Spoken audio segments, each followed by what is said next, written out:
Aizawa Azusa accidentally works herself to death at 27 years old. A sympathetic goddess reincarnates her as an immortal witch in a new world. Azusa is determined to live a peaceful life, building a farm in the mountains and hunting slimes every day to pass the time. 300 years pass, and she becomes known as the Witch of the Highlands due to her medicinal knowledge.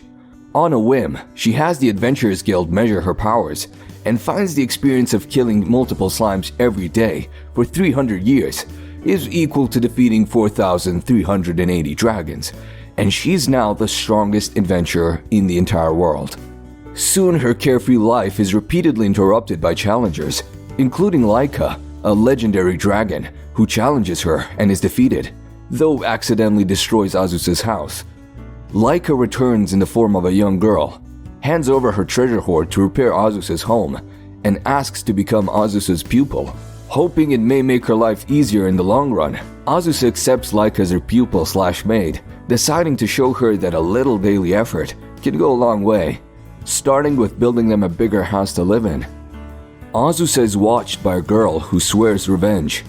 Laika reveals attacks by villains and monsters are likely to increase now that people know Azusa is strong, so they place a magic barrier around Flata village. A child, Falfa, claims her sister, Shalsha, is trying to kill Azusa, and that Azusa is their mother. Azusa learns the sisters are actually 50-year-old slime spirits formed from the souls of every slime Azusa has killed, and while Falfa considers Azusa their mother, Shalsha wants revenge for the slimes. Azusa's magic is useless, as Shalsha reveals she trained for 50 years to perfect her Smite Evil spell against Azusa. Laika protects Azusa and easily defeats Shalsha. Falfa explains that because Shalsha only trained Smite Evil to defeat Azusa, she's defenseless against everything else, and that Shalsha won't be able to use it again for at least another 50 years. Forced to give up her grudge, Shalsha decides to live happily. Azusa decides to become their mother and invites them to live with her. Shalsha agrees Azusa can keep killing slimes, but only the white ones, which are evil. Azusa decides a life with a dragon pupil and slime daughters can be peaceful too. Halkara, an elf girl, appears at Azusa's home, seeking help against the demon Beelzebub. She explains she created Nutri-Spirit, an energy drink, but it made Beelzebub ill, so she fled to avoid punishment. Azusa agrees to take Halkara as her student and puts a barrier around her house. While gathering mushrooms, Halkara carelessly eats one that has aphrodisiac effects and tries to seduce Azusa, who punishes her. Azusa realizes Beelzebub, the Lord of the Flies, has been in the house disguised as a housefly the whole time. Azusa challenges her to a duel, during which Beelzebub flies into the barrier and passes out from shock. Azusa helps her recover, during which Beelzebub explains the Nutri-Spirit didn't make her sick. It actually gave her the energy to work all night, but then she overworked and made herself sick. Beelzebub actually wants more Nutri-Spirit. Azusa punishes Halkara for wasting her time. Halkara decides to move her Nutri-Spirit factory to Flata to keep living with Azusa. Beelzebub agrees to visit again to settle her duel against Azusa in a friendly manner, and to visit Falfa and Shalsha. Azusa decides she can handle her new family growing even larger, until Laika suddenly announces she's returning to her own home. Laika clarifies she's only leaving temporarily to attend her older sister Layla's wedding, and they're all invited. Laika flies to Mount Roko, the volcanic home of the Red Dragons. Dragons from the enemy Blue Clan crash a party led by Flatorde, a notorious bully who's jealous Laika's sister is getting married before her, and so will use their ice breath to completely freeze Mount Roko.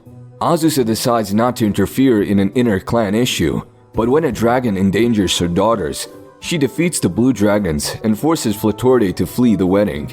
At Mount Roko's village, Azusa finds Beelzebub, there for a hot spring vacation, draining the rest of the blue dragon's magic. Laika forces the captured Flatorde to assume her human form and pay her for the damages. Azusa also forces her to sign a peace treaty so she can never attack the red dragons again. At the wedding, Flatorde begrudgingly wishes Layla well as a married woman. Laika asks Azusa if she can treat her as a sister now that her own sister is married. Azusa is happy Laika is now her younger sister, Beelzebub her older sister, and Halkara, her troublesome apprentice. Halkara's new factory has a ghost, so she's been unable to hire workers. Azusa summons Beelzebub to help her as she's scared of ghosts. Beelzebub forces the ghost to make itself visible, revealing she's a teenage girl called Rosalie, who committed suicide centuries ago when her selfish parents told her to be married to a cruel man. The factory used to be her family home, and as a ghost, she's trapped in the place she died. Beelzebub reveals if she possesses a human to travel outside the building, she will be freed. So Azusa offers Halkara as a convenient vessel, thrilling Rosalie. At Azusa's home, Rosalie realizes she's stuck in Halkara's body, which Beelzebub explains could kill Halkara before long. Attempting to remove Rosalie proves difficult as she can be shaken out, exercised out, or even scared out. Hoping putting Rosalia to sleep will help her get drunk, allowing Halkara to regain her body. Then, Rosalie sobered up by dunking Halkara in the freezing water, causing Rosalie to jump out of Halkara's body. Revealing she can use magic, Rosalie dispels the rumors about ghosts by making herself useful to the villagers, allowing Halkara to begin hiring workers. Beelzebub announces Azusa will receive the Demon Medal of Honor for ending the war between the dragon clans, meaning they must visit the demon realm. Rosalie worries she won't be able to wear a nice dress since ghosts are permanently stuck in the outfit they died in. Since no spell exists to change a ghost's appearance, Azusa decides to create the spell herself and manages to successfully change Rosalie into a dress. Beelzebub arrives with a giant flying whale demon named Fatla to transport them to the demon realm. Fatla is so large, she carries a luxury hotel on her back run by her sister Vanya. After spending the night, they arrive at the demon city capital, Vanzeld, to meet the Demon King. The Demon King turns out to be a little girl, Provat Pekora Alieris, who's a fan of Azusa and Halkara's Nutri-Spirit drink. Halkara, not initially realizing Provat is a Demon King, makes several rude remarks and has to grovel for forgiveness. Provat finds her funny and forgives her, only for Halkara to headbutt her while rising from a groveling position. With Provat unconscious, Halkara is arrested for attacking demon royalty and sentenced to death. Azusa hatches a plan to wake Provat using a foul-tasting potion. Provat wakes up and accuses Azusa of trying to poison her, then challenges her to a duel. Azusa destroys Provat's sword, so Provat agrees to spare Halkara, but then she admits she's been seeking someone stronger than her and declares Azusa her big sister. Forced to agree, Azusa pretends to be a domineering big sister and forces Provat, now insisting on being called Pekora, to free Halkara. Pekora admits she has a submission complex and wants Azusa to boss her around. At the Medal of Honor ceremony, Pekora gives medals to Azusa and to Laika and Flatorde to celebrate the end of the Dragon War. She also forces Flatorde to let Azusa touch her horns as a sign of peace. Flatorde reveals Azusa touching her horns means Azusa is now her master, so she must serve Azusa forever or commit suicide.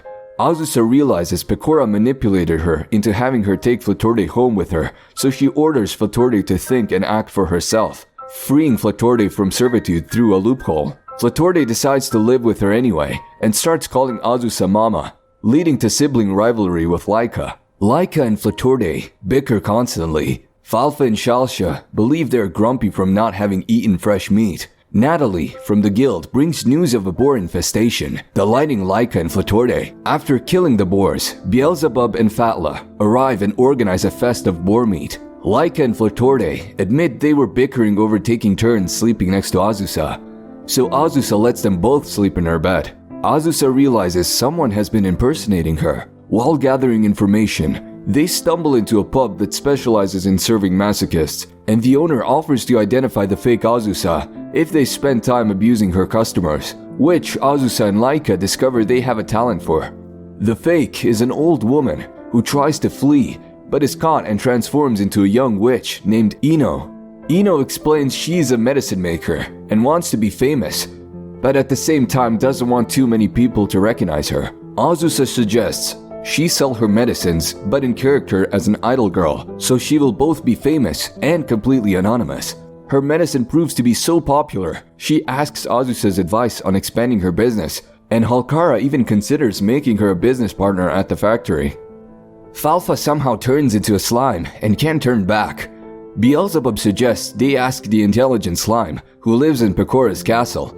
The intelligent slime does not know, but points them to a magician slime atop a nearby mountain. Magician slime explains she was a slime, but used transformation magic to become human. She instantly diagnoses that Falfa is in her sleep form, meaning she must have pulled a muscle in her sleep, making it too difficult to maintain a human form. As she did this on instinct, she must learn how to transform back, and suggests asking Fighter Slime, who gained her human form by studying martial arts. They locate Fighter Slime at a fighting tournament, which Azusa and Beelzebub both enter. Beelzebub defeats Fighter Slime, who helps Falfa turn back to human. Beelzebub demands Azusa fight her in the final to settle their old duel. Azusa refuses to lose while her daughters are watching and defeats Beelzebub again.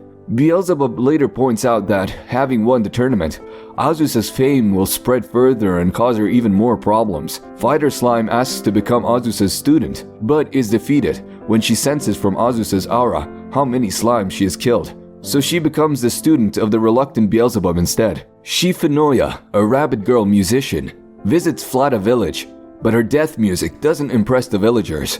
She passes out from hunger, so Azusa takes her home, where she reveals her name is Cuckoo. She has been failing as a musician for 63 years and is now considering getting a real job. Azusa advises she continue if it makes her happy. Flatorde, a music fan, points out death music isn't popular anymore. Plus, Cuckoo isn't that talented. Azusa suggests changing her style and asks everyone to think of new lyrics. Laika sings about devotion to Azusa, Halkara a song promoting her Nutri-drink, Falfa and Shalsha sing about grasshoppers, and Rosalie sings about her depression of being dead. Cuckoo decides to abandon her Shifanoya persona and write a song inspired by Azusa and her family. Beelzebub arrives, hears Cuckoo's new song, and demands she perform it at the Demon Music Festival. Cuckoo suffers stage fright at the thought of such a large audience, but is helped through it by Flatorde, performing her song, Thank You, to a massive applause. Her breakout performance leads to hundreds of offers to play at other concerts. Cuckoo thanks everyone for believing in her, especially Flatorde, who tells her to keep playing whatever style makes her happy, no matter what. Halkara accidentally feeds Azusa a magical mushroom, turning Azusa into a child. Azusa is annoyed, but Laika and Flatorde are delighted. Azusa summons Beelzebub, who is unable to resist her cuteness, but agrees to take her to Pecora, who is also smitten with Azusa's cuteness, but directs her to a dungeon within a giant world tree where an alchemist lives. Azusa expects a dangerous journey, but finds the tree has been turned into a 108-floor tourist attraction, where the higher they travel, the more money the tickets cost. Navigating the tourist traps takes time, and they stay overnight in a hot spring on floor 38, then the next night on floor 84. Reaching floor 108, the alchemist, a young girl, gives her the cure, pills made by Ino. Ino arrives and is surprised Azusa climbed the tree when wyverns could have flown her to the top. Plus, the medicine is available in Ino's shop, close to Azusa's home. Azusa returns to Pecora's castle and takes the pills, but forgets to change clothes first, so when she grows, her clothes tear up and leave her naked, to Pecora's delight. Tired and dirty, Azusa insists everyone bathe together,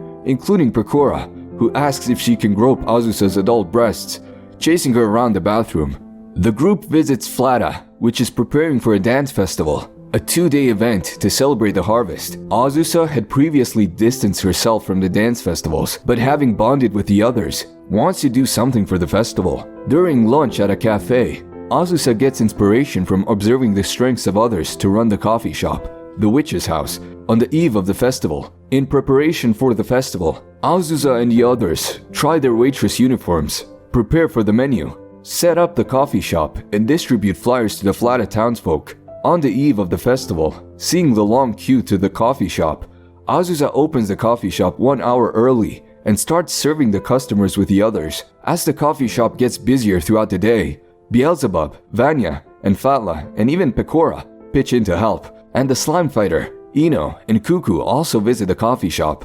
With their help, Azusa and the others manage to serve all the customers and close up shop. Azusa thanks the others for making the coffee shop a success before they take a break while she reflects on the events of the series. The next day, with the others wanting to visit the dance festival, Azusa decides to take the group to the dance festival on the night. Azusa gets a knock on her door, which she opens, greeting the person which starts her day. Thanks for watching. If you've enjoyed it, be sure to let us know by leaving a like, subscribe for more stories, and check out other stories here.